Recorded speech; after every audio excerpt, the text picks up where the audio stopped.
नमस्ते विद्यार्थी मित्रांनो. आज आपण दिनदर्शिकेमधला दुसरा भाग पाहणार आहोत. आता आपण दिनदर्शिकेच्या पहिल्या भागामध्ये काय पाहिलं तर वर्षाच्या महिन्यांची रचना कशी असते. 7 महिने असतात ते 31 दिवसांचे, 4 महिने 30 दिवसांचे, 1 महिना 28 किंवा 29 असतं. त्यानंतर आपण लीप वर्षाची पण माहिती पाहिली. लीप वर्ष कसं तयार होतं, लीप वर्ष ओळखायचं कसं. आता लीप वर्ष ओळखताना आपण 2 प्रकारचे वर्ष बघितले. एक पूर्ण शतक वर्ष असेल, पूर्ण शतक वर्ष असेल तर आपण त्याला 400 ने भागायचं असतं किंवा पहिल्या 2 अंकाला 4 ने भागायचं. म्हणजे पूर्ण शतक वर्ष म्हणजे 2000. आता हे शतक वर्ष आहे. पहिल्या 2 अंकाला 4 ने भाग गेला तर ते लीप वर्ष असतं किंवा मग ह्या पूर्ण संख्येला 400 ने भागून बघायचं. हे पूर्ण शतक वर्षाच्यासाठी म्हणजे समजा 1900 घेतलं, 1900च्या ह्याला एक तर पूर्ण संख्येला 400 ने भागायचं किंवा पहिल्या 2 अंकेला 4 ने भागायचं. आता ही पूर्ण शतक वर्षाबाबतीत आपण काल चर्चा पहिल्या भागामध्ये केली होती. आता आणखी एक महत्वाची गोष्ट लक्षात ठेवायची. समजा सामान्य वर्ष आहे. सामान्य वर्षाच्या बाबतीत एक महत्वाची गोष्ट काय आहे बघा. सामान्य वर्षामध्ये प्रजासत्ताक दिन, आता ही गोष्ट लक्षात ठेवायची, परत आपल्याला उपयोग पडतो. सामान्य वर्षामध्ये प्रजासत्ताक दिन आपण कधी तारीख साजरा करतो? 26 जानेवारी. प्रजासत्ताक दिन ज्या वाराला असतो, प्रजासत्ताक दिनाचा जो वार असेल, समजा इथं बुधवार असेल सामान्य वर्षाच्या बाबतीत, तर त्याच वर्षाचा स्वातंत्र्य दिन, त्याच वर्षाचा स्वातंत्र्य दिन म्हणजे कधी? 15 ऑगस्ट. बघा मी काय सांगतोय आता. प्रजासत्ताक दिन 26 जानेवारी. सामान्य वर्ष कोणतंही घ्यायचं. आता उदाहरणार्थ हे सामान्य वर्षाचं आहे आपलं 2025 हे सामान्य वर्ष. सामान्य वर्षामध्ये 26 जानेवारीला जो वार असेल त्याच्या 2 वार मागे गेला तुम्ही, म्हणजे बुधवारच्या मागे 2 वार जायचं, म्हणजे मंगळवार सोमवार, तर इथं सोमवारी. आता उदाहरणार्थ या वर्षीचा आपला 26 जानेवारीचा आहे किंवा 15 ऑगस्ट जो आहे, 15 ऑगस्ट आपला आहे शुक्रवारी. स्वातंत्र्य दिन शुक्रवारी आहे आपला. 15 ऑगस्टच्या पुढे 2 वार गेलं की प्रजासत्ताक दिन, शनिवार रविवारी प्रजासत्ताक दिन होतं. तुम्ही जर 2025च्या बाबतीत आपण विचार करू, हे सामान्य वर्ष आहे. बघा मी काय सांगतो. सामान्य वर्ष असेल तर प्रजासत्ताक दिन ज्या वाराला असेल त्याच्या 2 वार मागे गेलं की 15 ऑगस्टचा वार निघतो किंवा 15 ऑगस्टचा जो वार असेल त्याच्या पुढे 2 वार गेले की त्या वर्षातलं 26 जानेवारी. आता तुम्ही या वर्षीची 2025ची जरा कॅलेंडर बघितलं तर तुमच्या लक्षात येईल. 2025 हे सामान्य वर्ष आहे. तुमच्या लगेच लक्षात येईल या वर्षीचा स्वातंत्र्य दिन शुक्रवारी आहे आणि प्रजासत्ताक दिन रविवारी होतं. क्लुप्ती काय लक्षात ठेवायची? हे सामान्य वर्षाच्या बाबतीत. हे जर लीप वर्ष असेल, लीप वर्षाच्या बाबतीत काय होतं बघ, हे लिहून ठेवा. आपले वाचन व एक छोटी तयार करा, त्यात लिहून ठेवत जायचं. लीप वर्षामध्ये काय होतं? प्रजासत्ताक दिनाला जो वार असेल, आता प्रजासत्ताक दिनचा जो वार असेल, समजा प्रजासत्ताक दिनाला आपण बुधवार घेतला होता,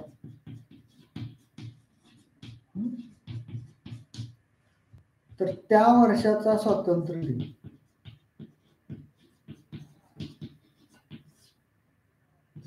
एक वार मागे जायचं, एक वार मागे जायचं फक्त. इथं गुरुवार आहे, मंगळवार आहे, एक वार मागे जायचं. प्रजासत्ताक दिनाला जो वार असेल त्याच्या एक वार मागे गेले की मग स्वातंत्र्य दिन येणार. म्हणजे बुधवार असेल तर मंगळवार येणार, सोमवार असेल तर रविवार येणार, रविवार असेल तर शनिवार येणार. हे कधी? लीप वर्षाच्या बाबतीत. सामान्य वर्ष असेल तर 2 वार मागे जायला लागतं 15 ऑगस्टचा वार काढताना.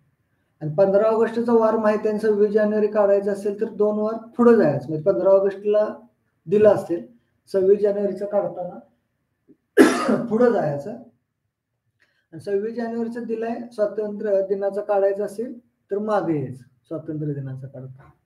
म्हणजे स्वातंत्र्य दिनाचा काढताना मागे जायचं आणि प्रजासत्ताक दिनाचा काढताना पुढे जायचं. म्हणजे सामान्य वर्षामध्ये किती वार जायचं? 2 वार मागं. प्रजासत्ताकच्या 2 वार मागे गेले की स्वातंत्र्य दिनाचा वार निघतो. आणि लीप वर्षामध्ये 1 वार मागे जायचं. प्रजासत्ताक दिनाचा 1 वार मागे गेले की स्वातंत्र्य दिनाचा वार निघतो लीप वर्षाच्या वरती. ही एक लक्षात ठेवा. परत एकदा सांगायला लागतंय का बघा, प्रजासत्ताक दिनाला जो वार असेल त्याच्या 2 वार पुढे मागे गेला की स्वातंत्र्य दिनाचा वार निघतो. हे सामान्य वर्षाच्या बाबतीत. आणि लीप वर्षामध्ये काय होतं, आता उदाहरणार्थ 2024चा विचार करू. 2024 मध्ये प्रजासत्ताक दिन शुक्रवार येतो आणि स्वातंत्र्य दिन गुरुवार येणार. 1 वार मागे. ही एक क्लुप्ती लक्षात ठेवा. आता पुढे जाऊ आपण. आता आणखी एक महत्वाची गोष्ट काय आहे की जर बघितलं आपण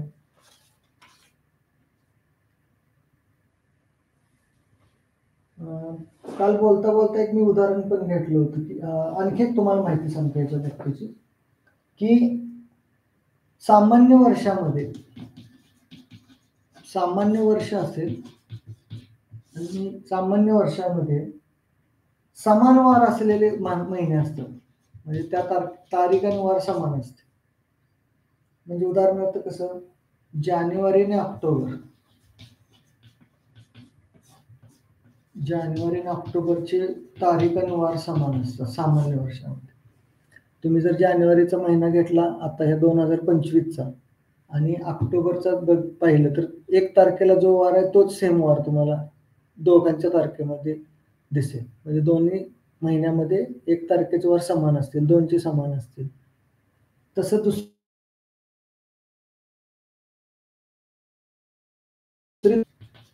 फेब्रुवारी, मार्च आणि नोव्हेंबर ह्या तिघांचा एक गट तयार होतो सामान्य वर्षामध्ये. त्यानंतर एप्रिल आणि जुलै त्यांची एक जोड तयार होते. आणि सप्टेंबर, डिसेंबर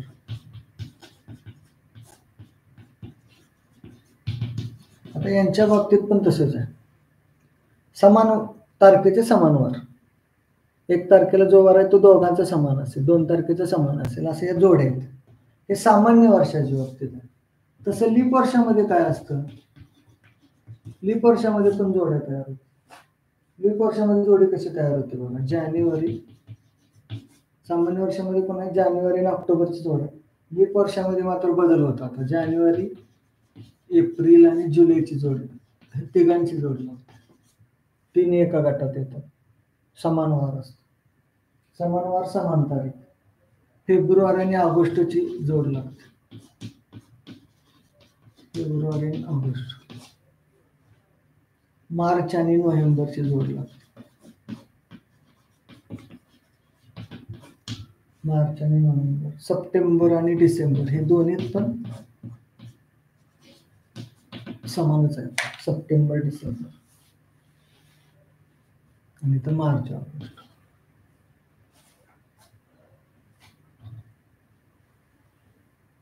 तर हे या दिवशी समान वार तुम्हाला दिसेल.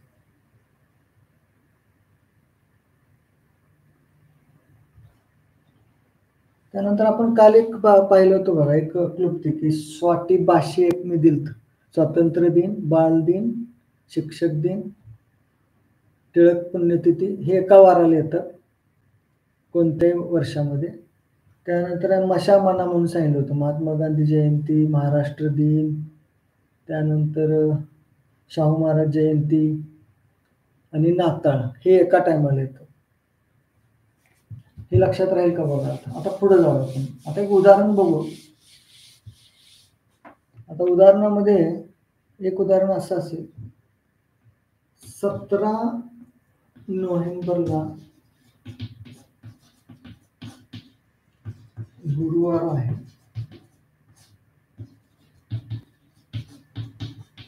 तर 29 नोव्हेंबरला कोणता वार आहे?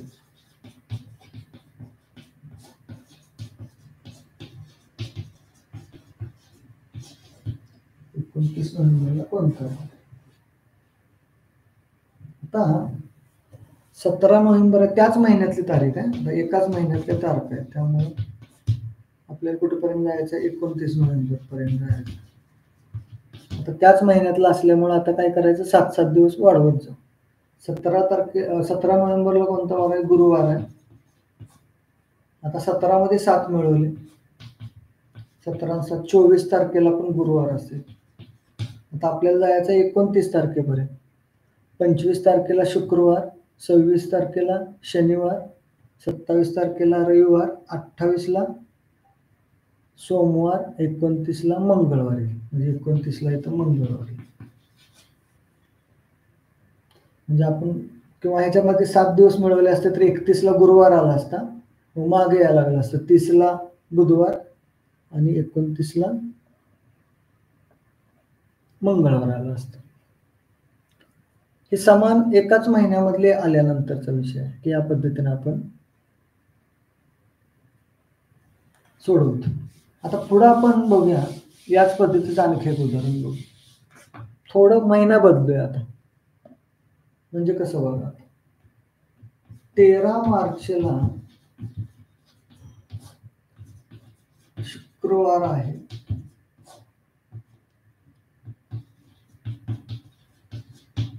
तर 28 एप्रिलला कोणता वार? 28 एप्रिलला कोणता वार असेल?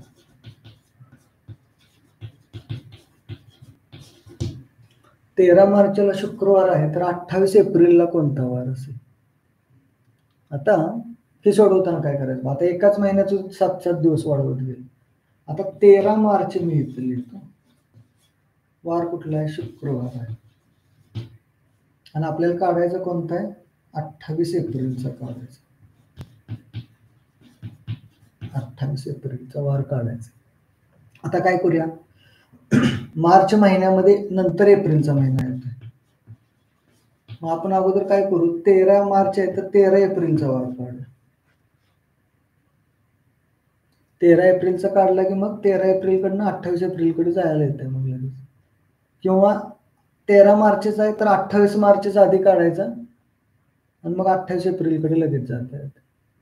आता मी 13 मार्च आहे तर 13 एप्रिलचं काढतो, पुढच्या महिन्याचं त्याच तारखेचं. आता ते काल आपण पहिल्या भागामध्ये शेवटी आपण एक उदाहरण बघितलं होतं की समजा 31चा महिना असेल आणि सेम तारीख पुढच्या महिन्यातली घ्यायची आपल्याला आणि त्याचा वार काढायचा असेल. समान म्हणजे तारीख समान असेल आणि महिना बदलतोय. समजा हा महिना आता 31चा आहे, 3 दिवस पुढे गेलं की ह्याच्या पुढच्या महिन्यातला त्याच तारखेचा वार निघतो. म्हणजे शुक्रवारच्या पुढे 3 दिवस गेले, शनिवार, रविवार, सोमवार. तर 13 एप्रिलला सोमवार. मी काय सांगतो बघा, समान तारीख असेल आणि समान तारखेचा वार शोधायचा आहे आपल्याला. तर आता इथं मार्च महिना 31चा आहे, तर 3 दिवस पुढे गेले की पुढच्या त्याच तारखेचा वार निघतो पुढच्या महिन्याचा. समजा 30चा महिना असता तर 2 दिवस पुढे जायचं, 29 असता तर 1 दिवस पुढे गेला असतं, 28 असता तर सेमच वार तसंच ठेवायचं. आता इथं आपण काय केलं? मार्च महिना 31चा म्हणून 3 दिवस पुढे गेलो आणि पुढच्या महिन्याचा त्याच तारखेचा वार काढला, 13 एप्रिलचा. आता इथं आलो, आता 13 एप्रिल पासून आता 28 तारखेकडे जायचं. 13 आणि 7 20, 20ला पण सोमवार असणार. परत 7 मिळवले 27, 27ला पण सोमवार आणि आपल्याला 28 एप्रिलचा पाहिजे. 28 एप्रिलला मंगळवार आहे. अगोदर आपण काय केलं? 13 तारखेवरनं 13 एप्रिलकडे गेलो. 13 एप्रिलवरनं मग आपण 28 तारखेकडे 7-7 दिवस मिळवले.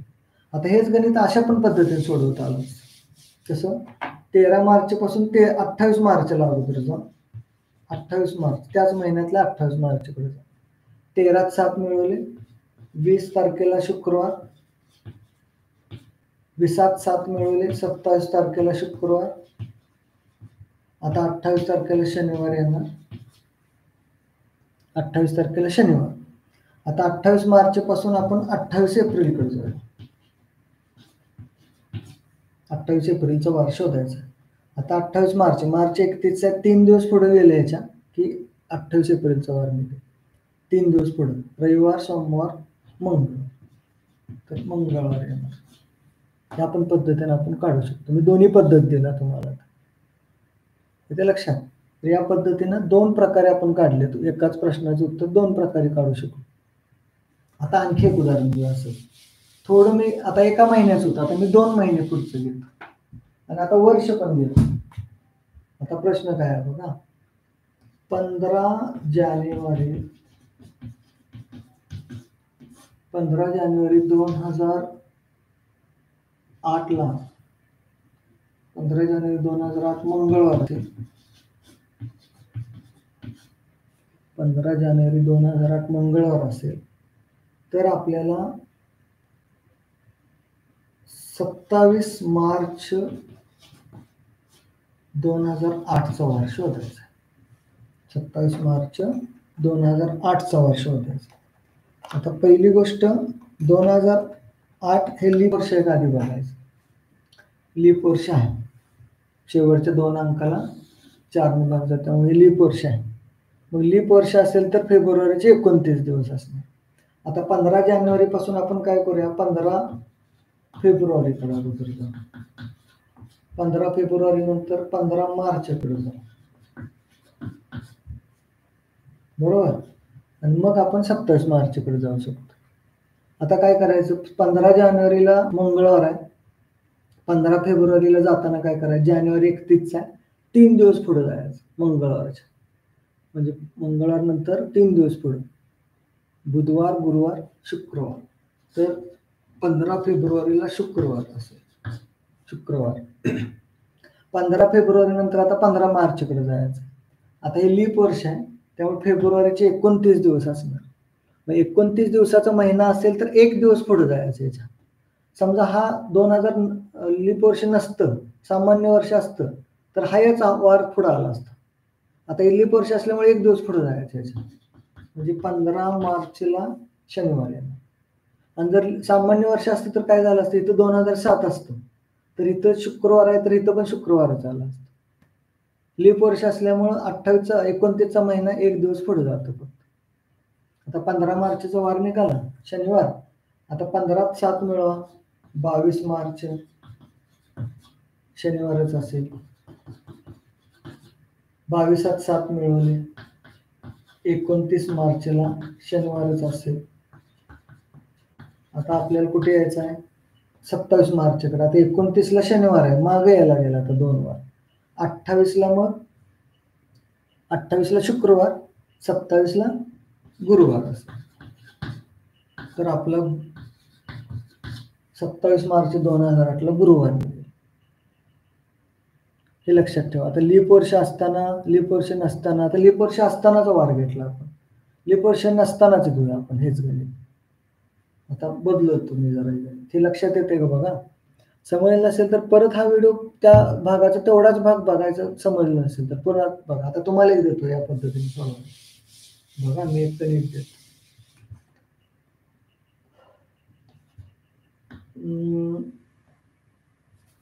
8 मार्चला 8 मार्च 2017 आहे.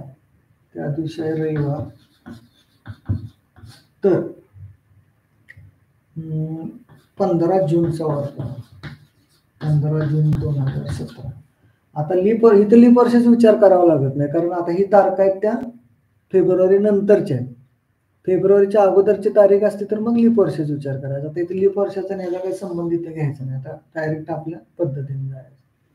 आता 8 मार्च 2017चा वार रविवार दिलाय तर 15 जून 2017चा काढायचा. तर शोधा बघू कसं होतंय. आता काय करणार, 8 मार्च पासून 8 एप्रिलकडे जा. 8 एप्रिल पासून 8 एप्रिल नंतर मे कडे जायला लागेल. परत 8 जून कडे जावं लागेल.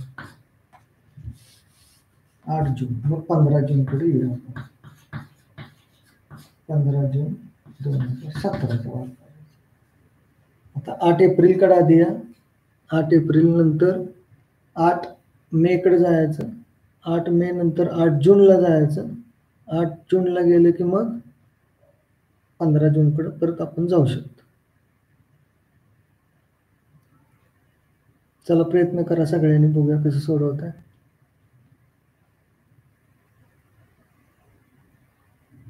आता हे सोडवताना काय करायचं बघा. 8 मार्च 31 आहे, त्यामुळे 3 दिवस पुढे जायचं याच्या.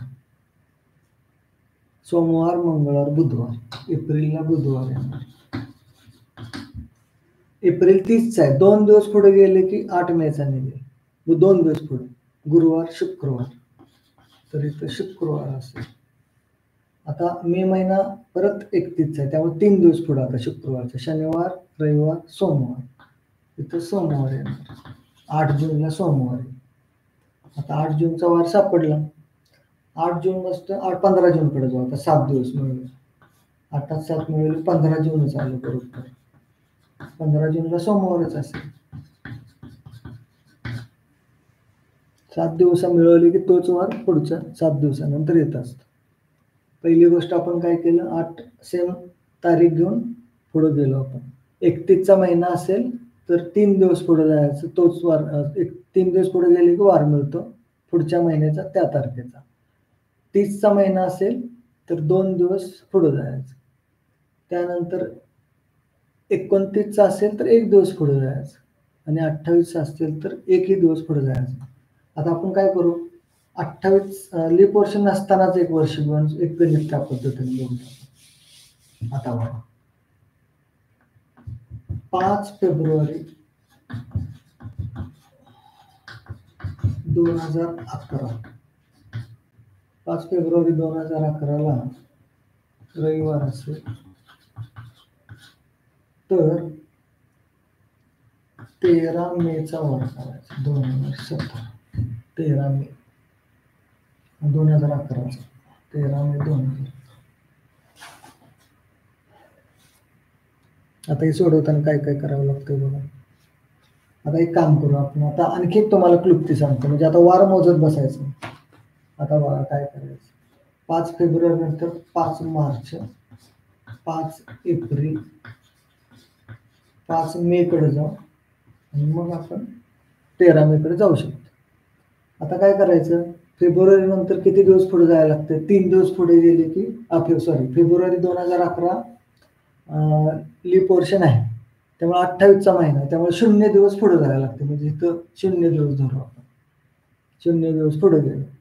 परत काय करायचं, मार्च 31चा 3 दिवस पुढे, म्हणजे एप्रिलचा दिवस काढताना 3 दिवस पुढे गेले की मिळते एप्रिलचा दिवस. एप्रिल 30चा आहे, म्हणजे 2 दिवस पुढे मिळवले की मेचा निघतो, म्हणजे तो मेचं काढताना 2 दिवस पुढे निघतो. आता किती दिवस झाले, 5 दिवस. मग रविवारच्या पुढे 5 दिवस जायचं. सोमवार, मंगळवार, बुधवार, गुरुवार, शुक्रवार. तर इथं शुक्रवार मिळेल कधी, 5 मेला. 5 7 मिळवले, 12 मेला शुक्रवार, 13 मेला शनिवार आहे. तर ही एक पद्धत झाली. आपण किती दिवस पुढे मोजायला लागते ते दिवस लिहायची, तर संख्या एकूण किती भरते बघायचं आणि तेवढे दिवस पुढे जायचं. म्हणजे प्रत्येक वेळेस लिहित बसायचं काही गरज नाही. अशा पण पद्धतीने आपण उत्तर काढू शकतो. तर हे दिवसाच्या बाबतीत झालं. आता वाढदिवसावर आधारित पण गणित येतात आणि हमखास गणित येतात. म्हणजे वाढदिवसावर गणित कसं असतं, आता वाढदिवसावर आधारित गणिताची कशी पद्धत असते त्याचा विचार करूया आपण. प्रश्न असा आहे, एकच मिनिट. हा, मंदारचा जन्म 8 जुलै 2007ला रविवारी झाला.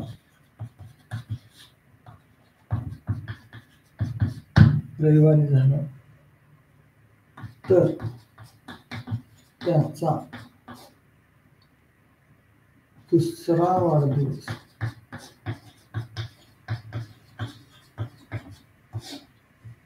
कोणत्या वारी येईल? आता एक लक्षात ठेवायचं, 3री पासून 8वी पर्यंत गणितामध्ये पण यावरती प्रश्न आहेत आणि बुद्धिमत्तेमध्ये पण आहेत. त्यामुळं हा कुठल्याही इयत्तेला लागू पडणार नाही असं नाही. 3री पासून सगळ्या इयत्तेला लागू पडतो स्पर्धा परीक्षेचा विचार केला आणि यावरची गणित हमखास येतं. आता हे गणित समजावून घेण्या अगोदर एक समजावून देतो परत. समजा 1 जानेवारीला जो वार आहे, सामान्य वर्षाच्या बाबतीत सामान्य वर्ष असेल, 1 जानेवारीला जो वार आहे त्याचा पुढचा वार 1 जानेवारीला पुढच्या वर्षीचे आहे. म्हणजे समजा 1 जानेवारी 2007 असेल, हे लीप वर्ष नाही, सामान्य वर्ष आहे. तर इथं समजा मंगळवार असेल, तर आता 2007 नंतर 2008 आहे. तर 2008चा 1 जानेवारीचा वार काढताना त्याच्या पुढचा वार घ्यायचा, मंगळवार नंतर बुधवार घ्यायचा.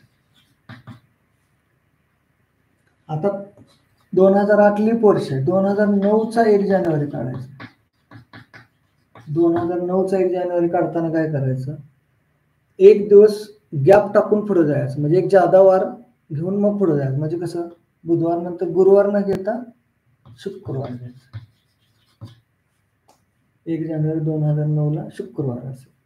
आता ही रचना लक्षात आली की बघा, 1 जानेवारी 2007 सामान्य वर्ष असेल, तर त्याच्या पुढचा वार पुढच्या 1 जानेवारी 2000 म्हणजे काय असेल ते पुढच्या वर्षाच्या 1 जानेवारीला असेल.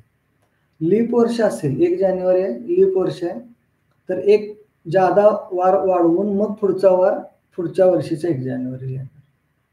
हा संबंध आपल्याला सगळ्या बाबतीत वापरायचा. आता कसं सोडवत जायचं बघूया. लीप वर्ष आलं तर जरा लक्ष द्यायचं. आता हा प्रश्न सोडवताना आणखी एक लक्षात ठेवावं लागतं की ही जी तारीख आहे, ही तारीख जी दिली आहे जन्माची तारीख, ही फेब्रुवारी महिना आणि जानेवारी महिन्यातली आहे का फेब्रुवारी नंतरच्या, त्याचा विचार करायचा. त्याच्यावर पण उत्तराचं बरंचसं अवलंबून असतं. म्हणजे ही जुलै तारीख आहे जानेवारी फेब्रुवारी नंतरची. जानेवारी किंवा फेब्रुवारी असेल तर आपल्याला म्हणजे ह्या 2 महिन्यातली तारीख आली, जन्माची तारीख किंवा काय असेल तर आपल्याला लीप वर्षाचा विचार करावा लागतो, जानेवारी किंवा फेब्रुवारी. आणि त्यानंतर पुढच्या वर्षी म्हणजे प्रत्येक वर्षाचा त्या लीप वर्षाचा विचार करताना तारीख कुठल्या महिन्यातली ती बघावी लागते. आता ही तारीख आपली जानेवारी फेब्रुवारी नंतरची आहे. त्यामुळे आता ही गणित सोडवताना काय विचार करूया बघूया. आता बघा, मी एक तक्ता तयार करतो. 8 जुलै 2007 आहे, वार आहे रविवार. त्या दिवशी काय झालंय, जन्म झालाय, बरोबर. आता आपल्याला कितवा काढायचा, दुसरा म्हणजे वाढदिवस कधी येणार आहे तो वार काढायचा. इथं जन्म झाला आहे, पहिला वाढदिवस, दुसरा वाढदिवस. पहिला वाढदिवस येणार 2008ला, दुसरा वाढदिवस येणार 2009ला. आता 2008चा वार काढून परत 2009 कडे जायचं. आता एक लक्षात ठेवायचं, आता हा जन्म जो आहे तो जुलै म्हणजे फेब्रुवारी नंतरचा आहे. त्यामुळं आता फेब्रुवारी नंतरचा असेल तर आपल्याला काय होतं बघा, एक वार म्हणजे काय होतं, एक वार वाढणार आहे. आता म्हणजे कसं बघा, 8 जुलै 2007 आहे, तर ह्या वर्षामध्ये लीप वर्षामध्येच दिवस वाढतो. म्हणजे कसं होतं बघा, आता इथं रविवार आहे, तर लीप वर्ष असल्यामुळं सोमवार न येता मंगळवार येतो. आता लीप वर्ष झाला, आता हे सामान्य वर्ष इथं मग बुधवार, म्हणजे बुधवारी त्याचा दुसरा वाढदिवस असेल. समजा तिसरा वाढदिवस काढायचा 2010. 2009 लीप वर्ष नाही, 10 पण लीप वर्ष नाही, त्यामुळे इथं बुधवार नंतर गुरुवार येतो. 2011 असेल तर शुक्रवार येणार, चौथा वाढदिवस. 5वा वाढदिवस आता बघूया, 2012 आहे. आता ही फेब्रुवारी नंतरची तारीख आहे, त्यामुळे ह्या वर्षामध्येच लीप वर्षातच दिवस वाढतो. म्हणजे इथं शनिवार नाही तर रविवार येणार. शनिवारी न येता रविवार येतो. आता कधी हे असं होतं की जर फेब्रुवारी नंतरची तारीख असेल तर लीप वर्षातच दिवस वाढवायचा. लीप वर्षातच दिवस वाढतो. लीप वर्षातच आपण दिवस वाढवला इथं 2008ला आणि 2012ला. आता हीच जर तारीख फेब्रुवारी किंवा जानेवारीची असते तर काय होतं बघा. अगोदर आणखी एक असंच एक गणित घेऊन मग तिकडे जाऊ आपण. हे गणित हे लक्षात आलं का बघा. आता दुसरं एक घेऊन सांगतो म्हणजे तुमच्या आणखी लक्षात येईल. मी आता ही तारीख घेताना फेब्रुवारी किंवा जानेवारी नंतरचीच घेऊन आणखी एक गणित घेतो. आता बघा, अजिमचा जन्म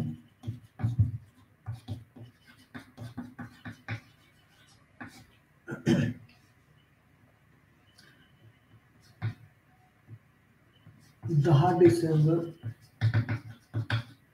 2013 रोजी मंगळवारी झाला.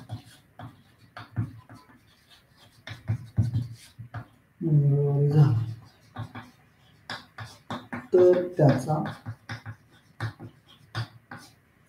7वा वाढदिवस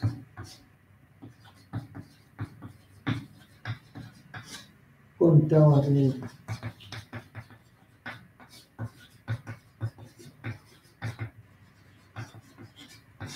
सातवा वाढदिवस कोणत्या वाराला येईल हे सोडवायचं आपल्याला. आता काय होणार बघा. अजिमचा जन्म 10 डिसेंबर 2013, वार आहे मंगळवार.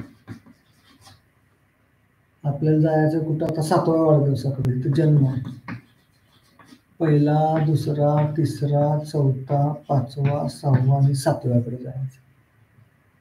आता हे तारीख आहे ते आणि वर्ष बघा. आता इथनं काय करू आपण. 2014ला पहिला वाढदिवस, 2015ला दुसरा, 2016 तिसरा, 2017 चौथा. बघा पहिला, दुसरा, तिसरा, चौथा. आता 5वा वाढदिवस 2018, 6वा 2019 आणि 7वा 2020ला असेल. पहिला वाढदिवस, दुसरा, तिसरा, चौथा, 5वा, 6वा, 7वा. आता फेब्रुवारी नंतरची तारीख असेल तर लीप वर्षात दिवस वाढवतो आपण, एक एक्स्ट्रा करतो आपण. आता इथं काय करतो आपण, एक दिवस पुढचा घेतो. म्हणजे तर 2014 आहे, पहिला वाढदिवस बुधवारी आहे. 2015 लीप वर्ष नाही त्यामुळे इथं गुरुवारी आहे. 2014 लीप वर्ष आहे त्यामुळे एक दिवस जादा घ्यायचा. म्हणजे कसं, शुक्रवार नाही घेता शनिवारी घ्यायचा. 2017ला रविवारी आहे. 2018ला सोमवार आहे. 2019ला मंगळवार आहे. आता 2000 लीप वर्ष आहे त्यामुळे बुधवार नाही येता गुरुवारी येणार. तर 2020ला 7वा वाढदिवस त्याचा गुरुवारी असेल. लक्षात काय काय केलं आपण. 10 डिसेंबर 2013 आहे, वार मंगळवार आहे, जन्म झालाय. त्यावरून आपण 7व्या वाढदिवसाकडे गेलो. ज्यावेळेस फेब्रुवारी नंतरची तारीख असते त्यावेळेस काय करायचं, लीप वर्षातच दिवस वाढवायचा. लीप वर्षातच दिवस वाढेल. इथे लक्षात ही रचना लक्षात ठेवा काय केलं आपण. किंवा याला आणखी एका प्रकारे सोडवता येतं. इथं किती दिवस वाढवला, एक वाढवला. इथं एक वाढवला. लीप वर्षात 2 वाढवतो. सामान्य वर्षात 1 1 1 2 वाढवले. मग 1 आणि 2 1 आणि 1 2 2 आणि 2 4 5 6 7 8 9 दिवस पुढे जायचं. मंगळवारच्या पुढे 9 दिवस. म्हणजे मंगळवारच्या पुढं 7 दिवस गेले की मंगळवार येणार आणि 2 दिवस जादा म्हणजे बुधवार गुरुवार. तर 2020ला गुरुवार येणार. असं पण काढू शकतो उत्तर आपण. आता हाच आपण काय करूया, एकच उदाहरण आता घेऊ मग आपला आजचा सेशन आपण बंद करू. आता आणखी एक बघू आपण, फेब्रुवारी किंवा जानेवारीची तारीख घेऊ, जन्माचं वर्ष. आता असं घेऊया आपण, सुजलचा जन्म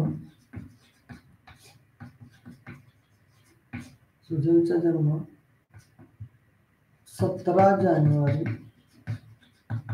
आता इथं 17 जानेवारी घ्या किंवा फेब्रुवारी मधली कुठली तारीख घेऊ शकतो आपण किंवा जानेवारीतली. 17 जानेवारी 2011ला गुरुवारी झाला.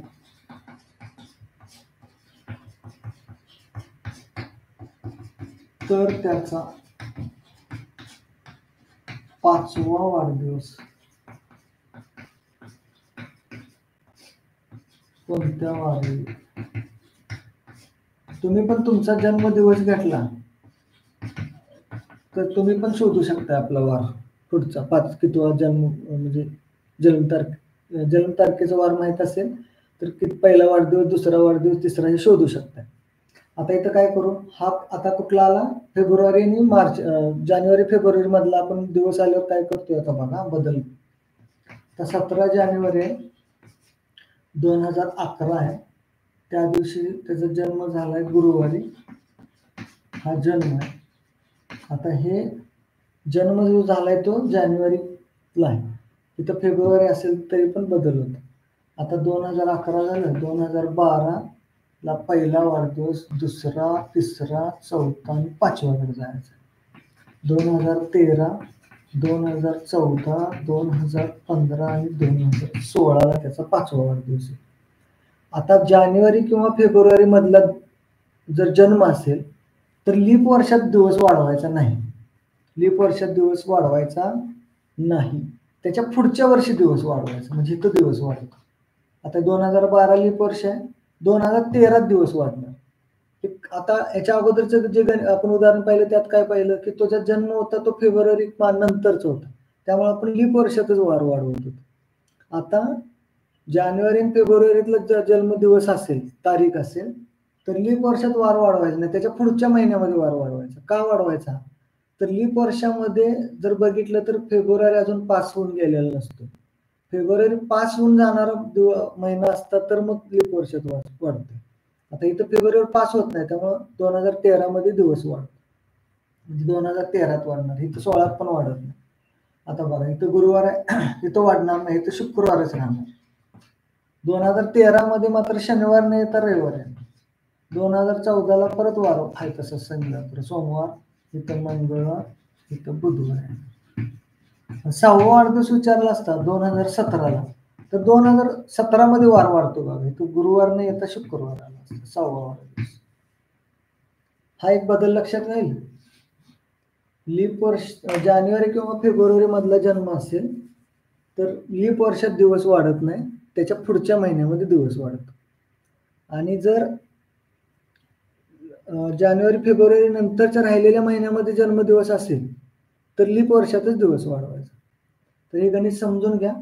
आपण अजून तिसरा भाग एक दिनदर्शिकेचा बघूया, त्यामध्ये अजून आपल्याला उदाहरणं बघायचे. तर आजचा हा भाग आपण इथंच थांबवतोय. आपण दिनदर्शिकेचा पहिला पण भाग बघा, दुसरा पण भाग बघा, त्यामधली उदाहरण बघा. हे सगळ्या वर्गासाठी लागू आहे आणि त्यामध्ये दिलेल्या छोट्या छोट्या क्लुप्त्या पण लक्षात ठेवा. आणि अजून आपण काही क्लुप्त्या या दिनदर्शिकेवर बघणार आहे, आपल्या तिसऱ्या भागामध्ये बघूया. तर आत्तापुरता आपण इथंच थांबू. अजून कोणाला याचा लाभ द्यायचा असेल तर ह्या परत हा व्हिडिओ बघा, तुम्हाला युट्यूबवर बघायला मिळेल. त्यानंतर त्याचा अभ्यास करा, उदाहरणं परत तपासून बघा. असे समान उदाहरणं आणखी आपल्या उदाहरणं कुठं आहेत का बघायचे आपल्या सरावामध्ये, सोडवण्याचा प्रयत्न करा. समजत नसेल तर हा व्हिडिओ परत बघा, लक्षात येईल तुमच्या. एकदम सोपं करून सांगितलं. अजून आपल्या मित्रांना या लिंक शेअर करा. चॅनल सबस्क्राईब केलं नसेल तर करा, अजून आपल्याला खूप सारा अभ्यास यावरती येणार. तर आता ह्या सेशनला आपण इथंच थांबूया. आपण जॉईन झालात त्याबद्दल पुन्हा एकदा धन्यवाद.